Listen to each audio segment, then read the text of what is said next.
In today's video, we're going to talk about winterizing your chicken coop for winter. Hi, my name's Melina, and welcome to my channel, Homesteading Farm Life. Our videos are all about homesteading, our 40-acre farm, and our animals. Follow our journey and learn how to homestead on your farm or in your backyard. Be sure to subscribe to my channel by clicking on the link below.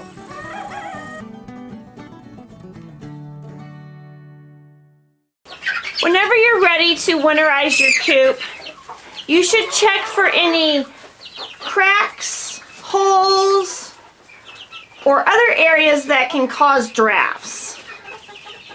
Make any repairs that are needed to make sure your chickens stay safe all winter long. Place a tarp up on your coop to stop drafts and snow from getting in. Now you want your tarp to cover any area that has the chicken wire, but still provide ventilation. As you can see, we have this at the top open as well as the two windows inside the coop. By providing proper ventilation all winter long, we're going to keep the moisture out of the coop, and that will prevent frostbite. Utilize the deep litter method to ensure that your coop stays warm all winter long without any electricity. You're going to want to remove the water from your coop completely to help prevent frostbite on your chicks' wattles and combs.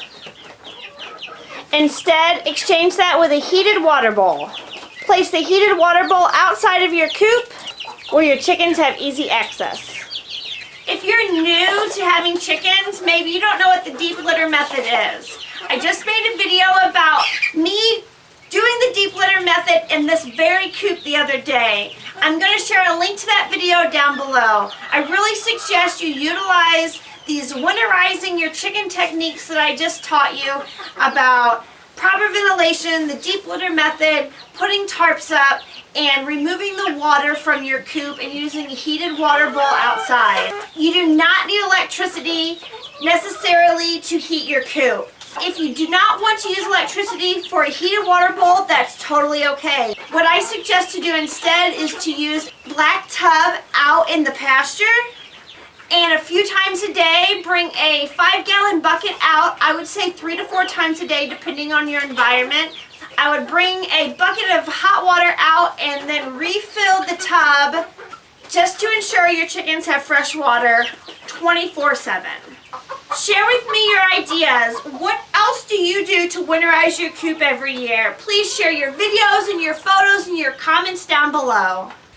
Thank you for watching today's video on Homesteading Farm Life.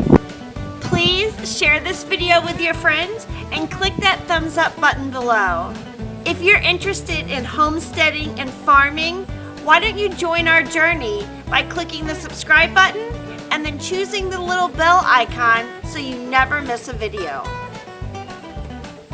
Maybe you're interested in more than just watching homesteading videos. Maybe you want to make some homesteading friends. Why don't you join me on Facebook in my Homesteading Facebook group? I will include a link to the group down in the video description.